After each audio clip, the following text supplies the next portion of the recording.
요한복음 15장 5절 함께 읽겠습니다. 나는 포도나무요 너희는 가지라. 그가 내 안에 내가 그 안에 거하면 사람이 열매를 많이 맺나니 나를 떠나서는 너희가 아무것도 할 수 없음이라. 아멘. 우리 어린이 청소년들이 수요일에도 이렇게 같이 나와서 같이 예배하고 있는데 이렇게 막 박수 치면서 찬양하는 그 모습이 제가 보기에도 너무나 좋은데 우리 하나님 얼마나 기쁘게 보실까라는 생각을 하게 됩니다. 우리 아이들 이렇게 찬송하고 기도하는 삶을 살아갈 때 하나님께서 그 인생을 책임져 주실 줄 믿습니다. 그리고 동일한 은혜가 우리 모든 성도님들에게도 임하기를 축복합니다. 예전에 그 굉장히 유명한 이제 개그맨인데요. 이제 좀 체격이 굉장히 크고 음식을 잘 먹는 걸로 이렇게 TV 프로그램에 많이 나오는 개그맨인데 한 번은 이제 그 개그맨이 자신이 살찐 이유에 대해서 말하는 것을 들은 적이 있습니다. 원래는 좀 날씬했대요. 날씬했는데 학교 다닐 때 이제 버스를 타고 집에 가기 위해서 정류장에 내리면 그 버스 정류장 앞에 분식집이 하나 있었다는 겁니다. 근데 그 분식집에서 그 나오는 냄새가 너무 좋아서 그 버스에서 내리면 항상 하굣길에 그 분식집에 들어갔다고 해요. 이제 매일같이 이렇게 야식을 먹다 보니까 자기가 이렇게 살이 찌는 체질이 됐고 살이 쪘다라고 이야기하는 것을 들었습니다. 똑같지는 않지만 비슷한 유혹을 경험하신 기억들이 있지 않을까 생각해 봅니다. 여러분, 그 비슷한 상황에서 만약에 내가 체중을 좀 조절하기 원한다면 어떻게 해야 될까요? 오늘 한 번만 먹고 내일부터는 안 먹겠다라고 결단해서는 관리가 되지 않죠. 그렇죠? 이 집 앞 정거장에 정말 음식으로 나를 유혹하는 분식집이 있다면 차라리 한 정거장 먼저 내려서 좀 다른 길로 돌아가면 어떨까요? 그러면 조금 더 걷게 되고 그 유혹으로부터 피할 수 있으니까 안 먹는 것을 떠나서 더 건강할 수 있게 되지 않겠습니까? 이 유혹을 이기는 가장 좋은 방법은 유혹과 싸우기보다는 그 유혹의 자리를 피하는 것 아닐까라는 생각을 하게 됩니다. 제가 유혹에 관한 설교를 드릴 때마다 비슷한 말씀 반복적으로 드렸던 것 같은데요. 이 옳지 못한 교제를 피하는 것, 누군가 부적절하게 나를 좀 만약에 유혹하는 사람이 있다고 할 때 내가 자꾸 이 사람을 만나서 유혹에 넘어간다면 가장 좋은 일은 그 사람을 만나지 않는 것이겠죠. 그것이 그 유혹을 가장 피하는 좋은 길이 되지 않겠습니까? 내가 술자리에서 과음하는 것이 좀 내 건강에도 문제가 되고 또 특별히 신앙생활하는 것에 문제가 돼서 좀 줄이고 싶고 나아가서 좀 금주를 하고 싶을 때 그 술자리에서 내가 먹지 않는 것보다는 그냥 술자리 자체를 피하는 것이 유혹을 피하는 가장 좋은 방법이 될 수 있겠죠. 이 죄 가운데를 나를 떨어뜨리려는 그 사람을 계속 만나면서 죄를 안 지으려고 노력하기보다는 그 사람, 나를 유혹하는 그 사람을 피하고 나를 유혹하는 그 자리를 피하는 것이 유혹을 이겨내는 방법이 될 수 있습니다. 여러분, 우리는 종종 눈에 보이는 작은 유혹에 끌려가지만 이 모든 유혹 뒤에는 우리를 하나님의 나라로부터 멀어지게 하는 악한 권세의 의도가 있다는 것을 우리들 잊어서는 안 됩니다. 그래서 예수님께서는 시험에 들게 하지 마시옵고 다만 악에서 구하시옵소서라고 기도할 것을 가르쳐 주셨죠. 여러분, 이 기도는 그냥 단순하게 예수님 그냥 오늘도 유혹을 이겨내게 해주십시오 이 정도 수준의 기도가 아닙니다. 내가 유혹에 빠지지 않게, 나아가 시험에 전혀 들지 않도록, 그 악한 자의 미끼에 내가 걸려 넘어가지 않도록 하나님께서 미리 막아주시고 오늘 나의 삶의 발걸음을 인도해 달라는 간구입니다. 은혜 안에서 하나님의 자녀가 된 우리이지만 그럼에도 연약한 우리들은 그 유혹 앞에 넘어질 때가 얼마나 많습니까? 예수님도 그 사실을 너무나 잘 알고 계셨고 시험에 들지 않도록 간구할 것을 가르쳐 주셨죠. 기억하시길 바랍니다. 주님, 저의 힘으로는 이길 수 없습니다. 주님께서 지켜주시고 저의 생각과 저의 마음을 다스려 주시고 인도해 주십시오 라는 그 기도의 제목이 우리 입술에 있을 때 우리는 유혹을 이겨내고 주님께 영광 돌리는 삶을 살아낼 수 있는 줄 믿습니다. 오늘은 주님께서 가르쳐 주신 기도의 가장 마지막 부분을 살펴보려고 하는데요. 우리 지난 1년 동안 사실 절기를 제외하면 1년 이상 우리 하이델베르크 요리문답을 살펴봤는데 이 하이델베르크 요리문답의 오늘 마지막 시간입니다. 우리 마지막 질문과 답변 3가지의 질문과 답인데요. 함께 읽겠습니다. 시작. 6번째 간구는 무엇입니까? 우리를 시험에 들게 하지 마시옵고 다만 악에서 구하시옵소서입니다. 우리는 너무 연약해서 스스로는 한순간도 온전히 설 수 없습니다. 더욱이 우리의 원수들인 마귀와 세상과 우리 육체는 끊임없이 우리를 공격합니다. 그러므로 우리는 하나님이 이런 영적인 전쟁에서 우리가 굴복하거나 패배하지 않고 성령의 능력으로 항상 견고하게 원수들을 대적하여 최후의 완전한 승리를 얻게 하시기를 간구합니다. 아멘. 이 기도의 마무리는 어떻게 합니까? 나라와 같이 읽습니다. 나라와 권세와 영광이 아버지께 영원히 있사옵나이다 라고 기도합니다. 이는 하나님이 우리의 왕으로서 모든 만물을 다스리는 권세를 가지셨을 뿐 아니라 우리에게 모든 선한 것을 주기 원하시며 주실 수 있는 분이시기에 우리가 이 기도를 드린다는 고백입니다. 또한 우리는 우리가 아니라 하나님이 거룩하신 이름이 영원히 영광을 받아야 하기에 이 기도를 올려드립니다. 아멘. 우리 마지막 읽겠습니다. 아멘이란 말은 무엇을 뜻합니까? 그것은 진실되고 확실하다는 뜻입니다. 하나님은 내가 기도할 때 나 자신이 갖는 바람 이상으로 나의 기도를 확실히 들으십니다. 아멘. 우리 주님께서 가르쳐 주신 기도도 한번 살펴볼까요? 우리 오늘 본문 책갈피로 좀 해두시고요. 마태복음 6장 보겠습니다. 마태복음 6장 13절 봅니다.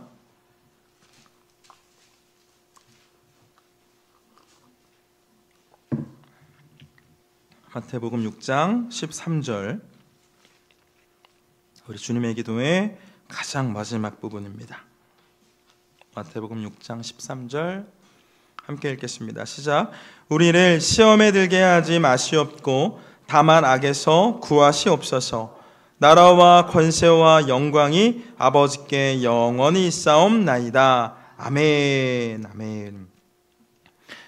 주님께서 우리에게 가르쳐 주신 기도의 마지막 간구는 시험에 들게 하지 마시고 악에서 구해 주십시오라는 간구입니다. 연약한 우리는 이 넘어질 가능성이 있다라는 그 존재를 넘어서 언제든지 넘어질 수 있는 존재입니다. 우리 인류 역사에서 하나님과 가장 가까웠던 사람 한 명을 꼽으라면 다윗을 떠올리는 사람이 참 많을 텐데요. 그 다윗도 유혹을 이겨내지 못하고 넘어지는 모습을 보이지 않았습니까? 이 시험에 드는 것, 우리가 그냥 한번 시험에 들 수 있지, 한번 유혹에 넘어갈 수 있지, 한번 넘어질 수 있지, 별것 아닌 것처럼 생각할 수 있지만 여러분, 우리가 시험에 드는 것의 문제는 그 우리의 행위가 하나님께 죄를 행하는 행위로 연결될 수 있기 때문입니다. 다윗의 경우에 간음하지 말라는 계명을 어겼고요, 그 죄를 가리려고 살인하지 말라는 계명을 어겼고, 마지막으로 거짓말하지 말라는 그 계명까지 어기면서 하나님과 그리고 다른 사람들 앞에 범죄했는데, 여러분, 우리를 시험에 넘어뜨리려고 하는 그 사단 마귀의 최종 목표는 우리가 하나님께 범죄해서 멸망의 길을 걷게 하는 것입니다. 우리 베드로전서 5장 8절 말씀 한번 찾아볼까요? 베드로전서 5장 8절. 제가 갖고 있는 성경으로는 383면, 신약 383면 베드로전서 5장 8절 봅니다.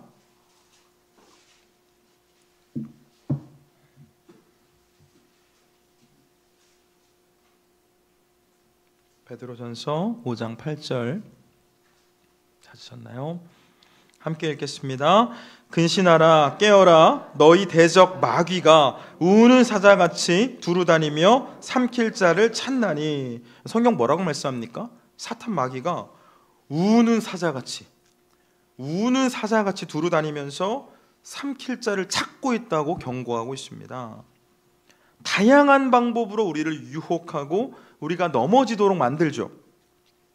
단순히 어떤 쾌락 혹은 성공에 대한 열망 혹은 물질이라는 그런 너무나 뻔한 미끼뿐만이 아니라 행복이나 때로는 위로와 같은 것들로 우리 내면의 약점을 이용하고 때로는 외적인 상황으로 우리를 유혹해서 믿음의 길을 벗어나게 만듭니다.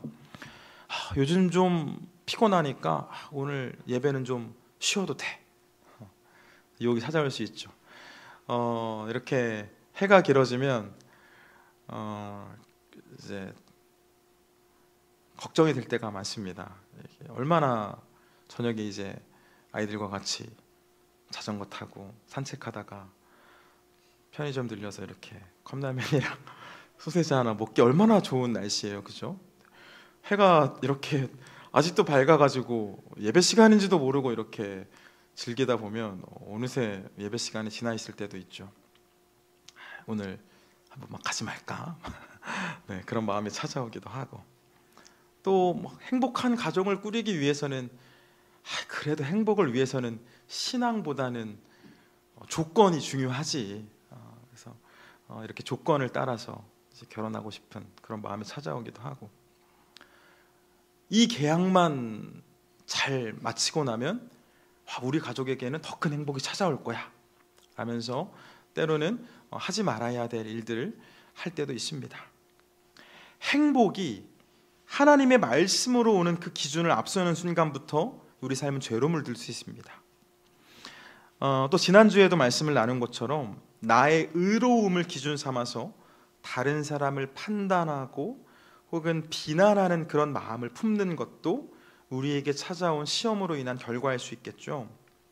마귀는 우리가 이 연약한 지체를 세워주고 사랑으로 가득한 공동체를 세우는 것을 방해하고 서로를 미워하게 하고 서로에게 손가락질하게 함으로써 하나님의 백성 공동체를 허물게 하기 때문입니다. 가족들 안에서도 마찬가지일 수 있겠죠. 가족들 안에서도 서로를 향한 비난의 목소리 하게 만듭니다. 여러분, 그런데 이 유혹의 문제 앞에서 나 스스로를 신뢰하는 것만큼 어리석은 일도 또 없습니다.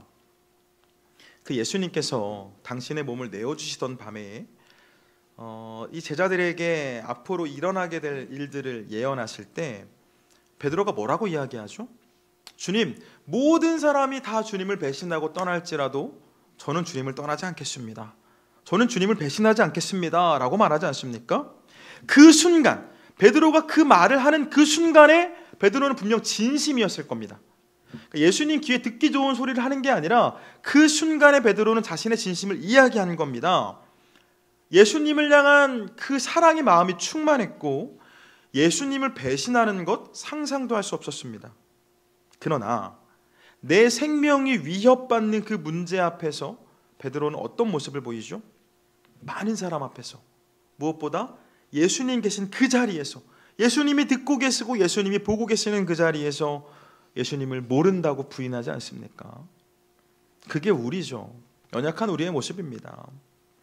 예수님께서 베드로가 넘어질 것을 예고하셨을 때 베드로가 해야 할 일은 주님, 나는 그럴 일이 없습니다 라고 교만하게 대답하는 것이 아니라 그 예수님께서 겟세마네에 오르셔서 땀방울이 핏방울이 될 때까지 기도하실 때 예수님 옆에서 함께 기도해야 했습니다.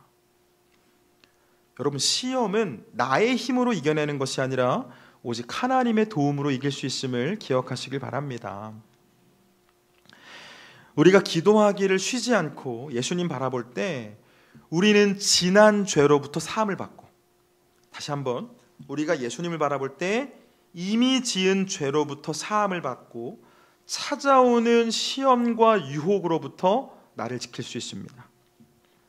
우리의 죄를 사하시는 분도 우리를 앞으로도 계속해서 지켜주실 분도 오직 예수님이시다라는 거죠. 유일한 길이고 유일한 방법입니다. 우리 오늘 본문 말씀 다시 한번 볼까요? 책갈피 해두셨죠? 우리 요한복음 15장 5절을 본문으로 읽었는데 한 절만 더 봅니다. 4절부터 보겠습니다. 4절부터 같이 읽습니다. 시작. 내 안에 거하라. 나도 너희 안에 거하리라. 가지가 포도나무에 붙어 있지 아니하면 스스로 열매를 맺을 수 없음 같이 너희도 내 안에 있지 아니하면 그러하리라. 나는 포도나무요 너희는 가지라. 그가 내 안에 내가 그 안에 거하면 사람이 열매를 많이 맺나니 나를 떠나서는 너희가 아무것도 할 수 없음이라. 아멘. 예수님 주신 말씀인데요, 뭐라고 말씀하시나요? 예수님께서는 당신이 포도나무이고 우리는 가지와 같은 존재이기 때문에 가지된 우리는 포도나무에 붙어 있을 것을 말씀합니다. 가지가 나무에 잘 붙어 있을 때 열매를 맺는 것처럼 우리가 예수님 안에 거할 때 찾아오는 시험을 이겨낼 뿐만 아니라 성령의 열매를 맺는 사람이 됩니다. 쉬지 않고 기도하면서 성령의 이끄심을 받아 예수님을 붙잡을 때 우리는 악에서 구원받는 것을 넘어서 유혹을 이겨내는 것을 넘어서 하나님께서 기뻐하시는 삶을 살아낼 수 있다는 거죠. 바라기는 시험에 들지 않고 악으로부터 구원받아서 천국을 누리며 살아가는 저와 여러분 되길 축복합니다. 여러분, 주님께서 가르쳐 주신 이 기도의 결론이 무엇입니까? 나라와 권세와 영광이 아버지께 영원히 있기를 바라는 간구이죠. 나라도 권세도 영광도 영원히 있기를 바라는 기도인데, 여러분, 주님이 말씀하신 이 나라, 영원해야 할 이 나라 어떤 나라입니까? 시험과 유혹, 죄가 지배하는 나라가 아니라 하나님의 뜻과 말씀이 중심이 되는 나라, 곧 하나님께서 통치하시는 나라입니다. 우리는 이 나라가 내 삶 가운데 임하기를, 이 나라가 영원하기를 기도해야 한다는 거죠. 그럼 주님 말씀하신 권세는 어떤 권세를 말하나요? 모든 유혹으로부터 우리를 지키시고 능히 승리하게 하실 하나님의 주권과 힘을 말합니다. 그런데 하나님의 권세를 위해서 기도하는 것은 사실 논리적으로 맞지 않죠. 왜냐하면 하나님은 이미 권세가 그 어떤 권세와도 비교될 수 없을 정도로 강한 힘을 갖고 계시는 분 아닙니까? 그러므로 권세를 위한 기도는 결국 우리 삶 가운데 하나님의 통치가 있게 해달라는 기도이겠죠. 하나님의 그 강한 권세가 우리 삶 가운데 있기를 원합니다. 이런 기도입니다.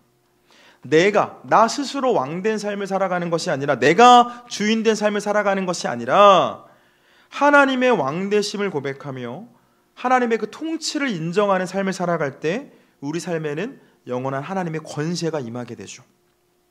마지막으로 영광을 위해서 기도할 것을 말씀하셨는데요, 악으로부터 구원을 받은 주님의 백성들이 그 왕되신 주님의 통치를 인정하며 삶으로 예배하고 주님께 경배와 찬송을 올려드릴 때 우리 주님께서는 영광을 받으십니다. 여러분, 우리가 예수님 안에 거함으로, 예수님 안에 거한다는 것은 내가 주신 말씀을 내 삶 가운데 적용하고 예수님께 받은 사랑으로 나에게 주어진 사람들을 사랑하며 예배하는 삶을 살아갈 때 우리는 결국 예수님 안에 거하는 삶을 살아갈 텐데요, 우리가 예수님 안에 거함으로 시험을 이겨내고 악으로부터 건짐을 받는 일들이 반복될 때 우리는 하나님께서 통치하시는 나라에서 하나님과 교제하며 영원토록 하나님 찬송하는 삶을 살아갈 수 있습니다. 말씀 정리합니다. 우리는 기도를 마칠 때 아멘 하죠. 아멘. 아멘 함으로 하나님께서 우리의 기도를 들어주시고 그 기도를 이루어 주실 것을 확신합니다. 기도하고, 어떤 분들은 기도하고 한숨을 쉬세요.